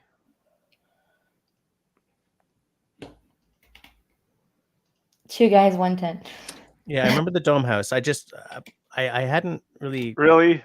I hadn't made the connection because like I remember the dome house, but I hadn't really paid attention to them in a while. Because so many channels, so little time. These guys, their thumbnail game is Jeez. their thumbnail foo is solid, man. Two guys, one tent. Our new home. Yeah, I know. I need to work on my thumbnail game. I'm rebranding everything. Oh yeah, my That's thumbnails all. are crap. Pretty soon, that's all I'll be able to afford. But for now, I'm drinking steak in a can. Is that by Saint-Ambroise? Yeah. I've never heard of a steak in a can. Oh, it's an oatmeal stout. Yeah, man. That's the way you do it. That is quite a cabin they have, though. Yeah. My goodness. David says to Mallory, make sure to install the kick-ass wood stove. Yes. I'm pretty sure Mallow's got that under control. Yeah, well, I have two stoves already from like the last place, but I'm not going to put the Bélanger one in because I figured it's going to take too much place, and there's like this big to put wood in it, so it wouldn't be able to last me all night. But I have another one that's like just temporary because I would like to have one with a nice door that it can see through it. But mine that I have, I don't see. You want a Vermont Castings, let's be honest. That's what you want. You want a Vermont Castings. They're expensive as hell, but so for in the beginning it'll just be the one that I have now, and then as time goes by and I can gather money to buy myself a good one, then I'll do that. But Russell's asking an important question. I just answered that. Oh, you were actually putting that. I'm trying to catch up with the side. It's okay. Sean is going for a dram. Good man. Did you answer Shawnee? When are you breaking ground? When are you starting? Hopefully in July. July. Hopefully, if everything goes good, because I have to get a well and septic and everything done before. Yeah, Do everything. you think the well is going to be your most expensive element? Well and septic are pretty much the same. Are they? Yeah, one of my neighbors got his well at 140 feet. It was like 14,000, and then his septic had to get one that was raised because of the way that the drainage wasn't. Anyways, it's complicated. It has to be permeable, and for some reason he needed one that was raised, so it was another 14,000. But he got ripped off on that guy, so he's like, don't ever take them. And so at least he went through it last year, so he's giving me good references. Okay. So those two are going to be like, I calculated before I even start breaking ground, it's going to cost me at least 70,000 before I start breaking ground. Yeah, that's not exactly lunch money, is it? No. But I'm doing that mortgage free, so I'm going to have to do it one step at a time. And David Evans is suggesting that you buy Regency. He says it's good for the price point. Country Boy is riffing off of what you said. Steak in a can, get a buzz, and get enough protein to keep you alive. Exactly. Yeah.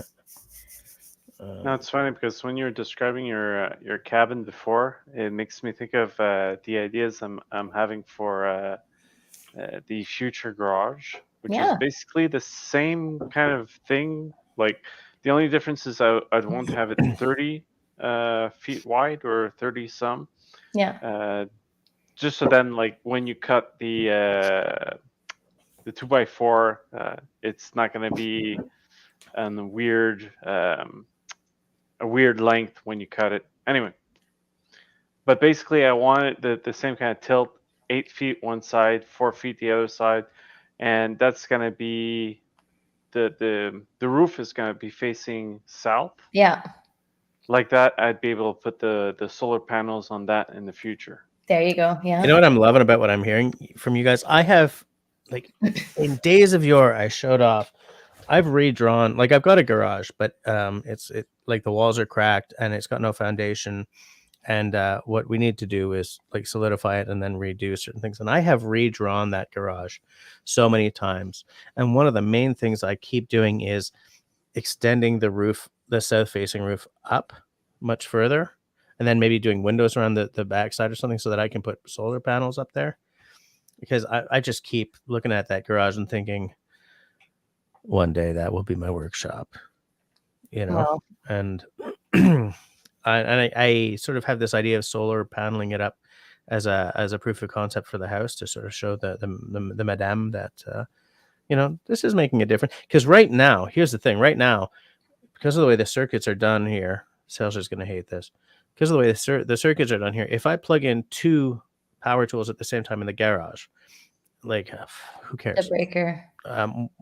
2 things, no matter what they are, poof, back half of the house goes out. Ugh.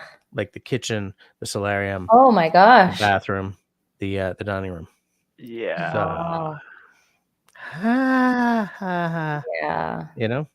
Yeah. It makes me think of the circuit I have on the for the outdoors, because I have like a few lights, and I actually have why am I losing my words and prise sockets. Your I have outlets. I have a couple of outlets in the little like shed, if you will. Mhm. And basically I have, again, like half the lighting in the house is like connected to the same circuit. It's ridiculous. I'm gonna have to You have to do redo that. something about that, because it's Yeah. the entire summer kitchen is on the same circuit too. So Oh, okay. No, So- back in the day, they didn't have electric or anything. So, no, like, that's it. Yep. yeah. Think Dwanger. Hey, everybody. Think Twanger, how's it going? Hey, Think Russell. Twanger is Hi, Lenny. reorganizing. I just want to point a couple of things out. Sean in Alaska says, pour perk in the soil, so raise septic field. Yeah. I don't know what perk is, but I think it's the permeability. Like they put Okay. water in, and if it depends on how fast it goes into the soil. okay. So it's the drainage essentially. Yeah. Destiny is asking if Mallory's in Quebec too. Yes, Mallory's previous channel name was Quebec Homestead. Yep. I'm she's- dissociating from Quebec for my channel name. She's out sort of can- in the you're Oh, there's near Dennis. you're sort of Can near I- the can I- Montmagny. No, you're not. I I don't want am to. close to Romagny, yeah. Yeah, I don't want to get too specific because you Yeah. know. But hey, there's Dennis, as Russell just said. Can I take us back a few minutes, because I've been chuckling over something for like 5 minutes here. Yeah. And back when Mallory tried to remove a comment from the screen by clicking on the YouTube video, Mhm. We've all done I'm that, still though, right? chuckling. We've all done that. Well, she's not even a. She can't even do that in the stream. Mhm. Sorry. I was That's so the mixed most up fun there thing. for a minute. I was like, oh my gosh. Yeah. Sean Alaska says that I need to dedicate my garage to a separate breaker. And there's all kinds of stuff I need to do. Somewhere between 51 and this year, there is some seriously DIY stuff happening in this house, and so yeah. Look, can I just take a moment here and say how important it is, if you're building a cabin, Mallory, Yeah. or anybody else, how important it is to have a good electrical plan before you actually start installing electrical. Yes. Because my cabin turned out to be a spider web of like, oh man, I need power here now. Where can I steal it from? Mm-hmm. Yeah. And even then, like, you're never really going to know what your needs are until you're actually living in the place, right? So you can plan according to what you think is going to happen. You always get surprises. Unless you go overkill, you know. You would go overkill those sales, I think. Yeah, I'd probably go, well, you know.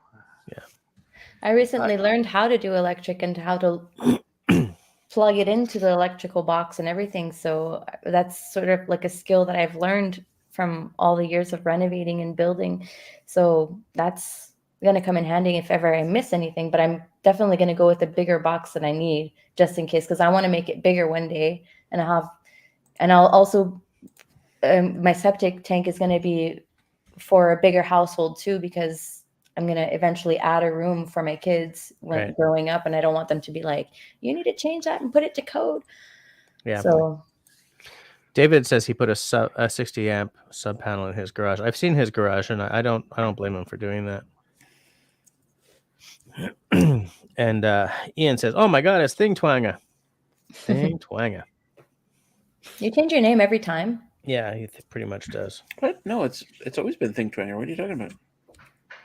You're crazy, Mallory. What was your You name know- on my channel the other day? I don't remember. You know, hold on. This is a funny story. I've had this part of my what do you call it under the car that protects the bottom of your car? Whatever. Thingy. Skid plate. Part of it was hanging down and scraping on the ground, and it's been that way for like 3 weeks. So every time I drive through town, it's like a. I know, ours too. Everybody turns to look at me, right? Everybody's like, Finally yeah, this- here comes Russell.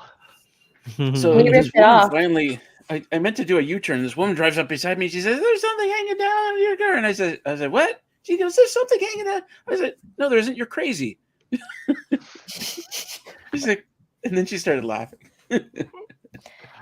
Well, every time I hit a bump, it goes. Oh my gosh, it sucked. And yesterday, Ben came back and he's like, "I can't take this anymore." So he just ripped it off. When I still had my I'd use an Camry, I angle ripped grinder. stuff off all the time. Yeah. Absolutely. I used an angle grinder. I was in the Home Hardware parking lot today because I was stealing their power. I was plugged into an outlet. And then the car go sparks flying everywhere. Country Boy is just talking to his buddy in Central BC. He's thinking about putting a shop up, and he suggested a shop with a suite. I'll even pay for half. I have to get out of here. But you're Country Boy. I don't know if I remember if you're in Vancouver or somewhere more coastal like that, but I would take pretty much anywhere in BC. Where my dad lives, it's kind of different than I grew up with when I was growing up sort of in Vancouver, because it's all like it's a pocket desert down in the Okanagan, right? But I have yet to see a part of BC aside from like the Skid Row elements of like certain parts of Vancouver that I haven't absolutely adored. That would be wonderful, Scott.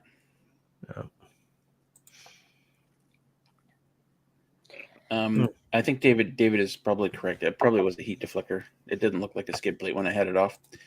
But maybe the Home Hardware people will tell me because I left it in their garbage can. Yeah, it's not. Sir, you left your necessary. heat deflector in our garbage.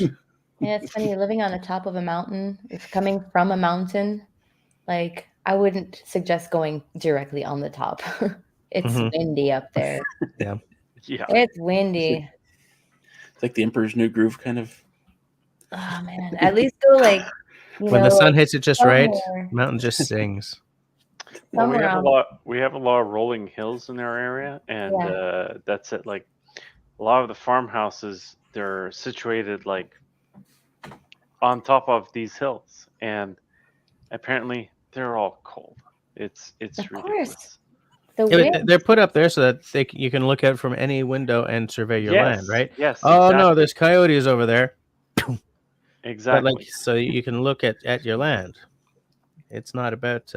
It's beautiful to live up on top of a mountain, but it's like, especially if you're like in a colder climate like us and the snow, like it doesn't even snow. And if the wind rolls in, we have to remove the snow anyways, because like you're not getting out of your entrance just because of the wind. Yeah. No, you need R100 walls, R value. Yeah. Yeah, because our R20 was not good enough. No. I think right now the standard is something like R40 or R50, I think. And the walls? We're R40 Yeah. in our walls. Yeah. Yeah. Really? Yeah, it's something like 14-inch walls now or something like that. It's like Well, it doesn't Yeah, need to be. It doesn't need to be thick. It's just a question of insulation. So some insulation is Yeah, better ours than is others. the spray and stuff, so it doesn't take up quite as much room. But yeah, we went for R40. yeah, I know. Because Ray is going through this with a bunch of the buildings he's putting up, and I know the walls were much thicker than, like I've got 2x6 walls here, and I've got R22 in the walls, but his were much thicker, and it was something like R60. Serge, I think you were right. It's way up there. It's crazy now.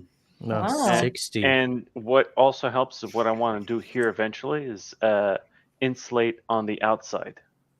Yeah. So with even the insulation is like R15 or R20. Doesn't matter because the rest of the house, like when I heat the house, it's not heating not that it's not heating the exterior. It's like it has to go all the way to the insulation to heat up, and once that's heated up, it could re-release into the house once the fire's down or whatever. So you actually keep a lot more of the heat by insulating on the outside instead of having in between the 2x4s. Hold on, people. And you get to trap that. Anyway. I just had to point out what Sean in Alaska is saying here. Why? Hell, I have R21 in mine, and Yeah. 30 below zero, I stayed toasty. That's because you're an Alaskan, dude. You're not Californian anymore. You've gone native, and you're all tough, and you're covered in a layer of like bear fat or something. You just smear on every morning, and it keeps you nice and toasty.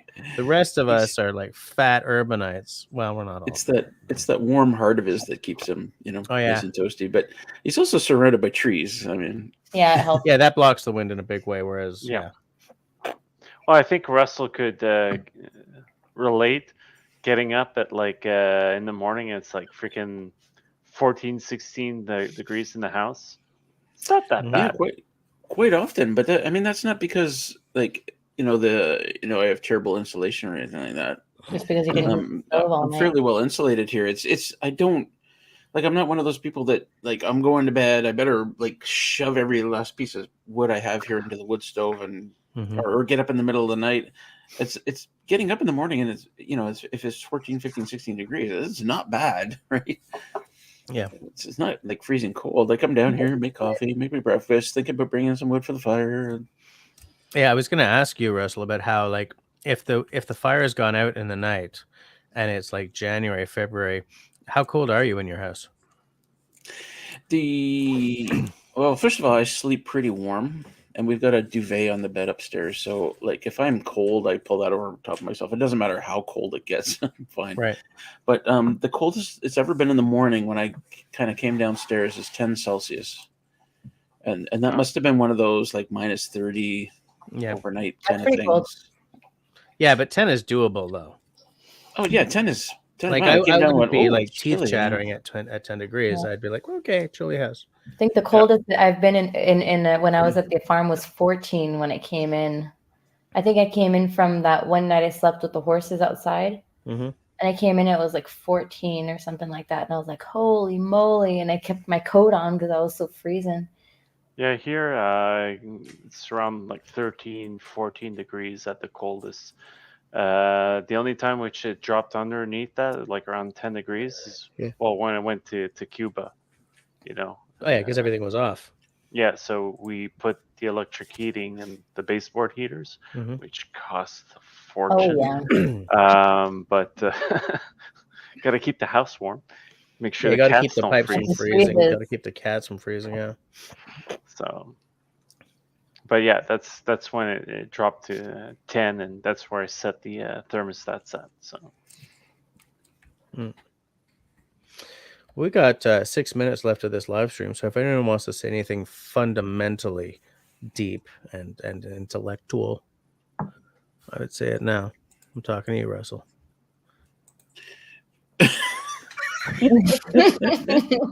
Well, I'm waiting. Come on, Russell. Wow me.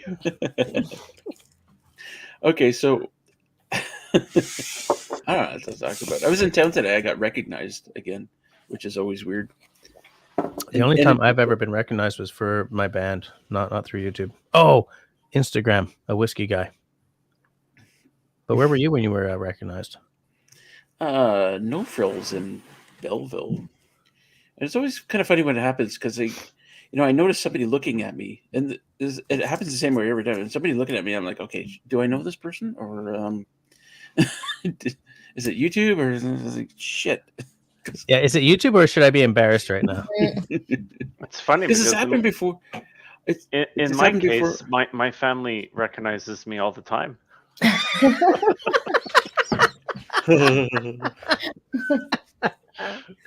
No, but it's also happened where I was standing in the subway in Tweed, and there was a guy there. He's like, "Hey, Russell," and he said something, and I'm like, "Hey, cool." And it turns out he didn't know me from YouTube. He was a guy that lives down the road. Like, oh, shit. Oops.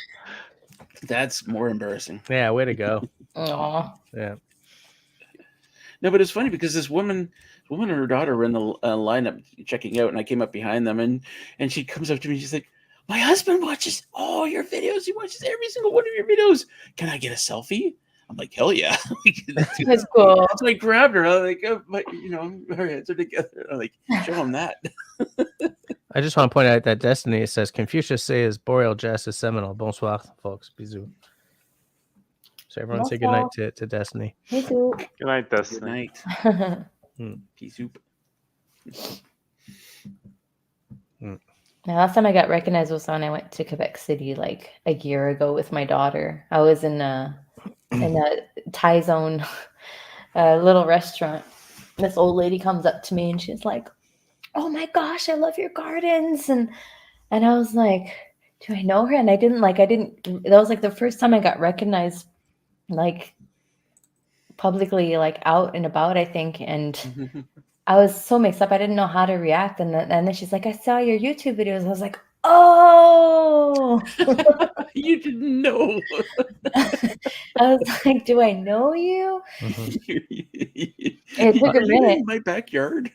The thing is that gardening niche, that's some powerful juju, man. That's a good niche to get into because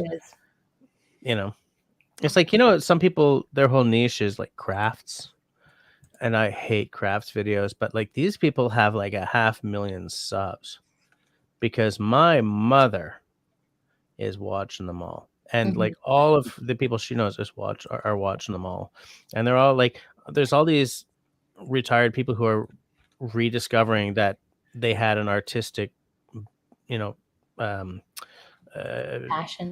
something, growing up, but like school beat it out of them and they're rediscovering it. And so these little niches that you kind of think of as, wait, there's YouTube about, scrapbooking. Yeah, there's YouTube about scrapbooking. And let me tell you, those channels are doing well. Oh, yeah. And gardening is, the way you were doing gardening, especially because you had this huge garden and you were like talking about that looked like a penis. Yeah, just a little. Maybe. Little niches like that can really sell. All the winter penis garden. I didn't say nothing. It's all Russell. It's all Russell. It was the shape of a penis for sure, for real. When I got the drone up in the air, I had no idea. Well, until I saw the drone. We're like the Good thing for a drone, huh? David says my niche is procrastination. Well, he's got to stop procrastinating and start making videos again. That would be great if you could do a channel like that. You're sitting in an armchair. You're just sitting on camera. Look, I want to edit something, but fuck you guys. I was well under pressure. Like I procrastinate all day, and then when it's time, I get it done in 5 minutes. Yeah. He's like, here's a list of things I'm supposed to be doing right now. Yeah. Wow, that channel rates itself, David. That would be amazing if you could figure out how to do a procrastination channel. It would just all be live streams, right? He's sitting there, his wife comes up behind, bam. He's like, "Yep, that'll happen." Yeah. So tomorrow, get the garbage out. This. Oh, finally, I didn't do it. So tomorrow, I'm going to do this in apps and so on and so on. And like, you have to have one task that no matter what you get done that week, that task has to be put off for the next week. So that when you're telling everyone, it's like, yeah, so I got this, I got that. I didn't get the garbage out again. It's piled so high, you guys. I just can't handle it until next week. To be continued. I love it. David says it's time-lapse videos of procrastination. I'm like, yeah, for like 3 hours, you're just like this watching. You're like there all day. Time lapse. I know you come on screen with a basket of laundry, and then you just sit there and like watch Netflix, and that's what the time lapse is, right? The laundry just sits there. It's the laundry sitting there, but you're walking around it. You're going over here. You're going over here. You're doing this. You're going over here. Every now and then you look at it. Yeah, I really got to do that, and then you're hunting down the dopamine, and then for the last 2 minutes of the video, you suddenly look at the laundry and fold it like a mad fool. Until you're halfway through and like, no, I'm done. That would be legit. That would be great. Yep. That would be amazing. Country Boy says to David, procrastination is too much work. I don't think about it. Just decide not to do it from the get-go. Well, that's definitely sort of nipping it in the bud. Hey, we're at 11 o'clock p.m. So we're gonna shut this baby down. I would invite everyone here to have yourselves a great rest of the night. Have yourselves a great week until next week. Wait. How do we do this? Like after you do your sign off, who goes next? Is it like Serge was first? Serge, I think it'll be Serge, Mallow, and then you. You have to be last because pea soup. You can't beat pea soup. All right. So hold on. I gotta. Okay, ready? All right. Okay. Baby mama moo. Baby mama moo. Baby mama. Okay. Crack my nose. Careful with that. You don't want to be nose bleeding on my Are you screen. in pea soup? Yeah, he's gonna finish. He's gonna finish with pea soup. You can use it too. I charge $5, but I did a pea soup in your honor one night, and you were like, "Did you pea soup?" Did you pea soup? And I was like, I didn't get my $5. I brought you whiskey, and then you didn't drink it, so I had to drink the whole damn thing while I was sitting near your lake, your pond. So yeah, it's 11 p.m. It's after 11 p.m. It's a minute past 2300 hours. So between now and next week, I would love it if everybody staying. What was in that glass? Stay. Everybody, please stay sane, stay safe, stay healthy, and be kind to one another. I approve. Have yourselves a good night. Bonsoir. Bye-bye. Thank you for having me. And peace.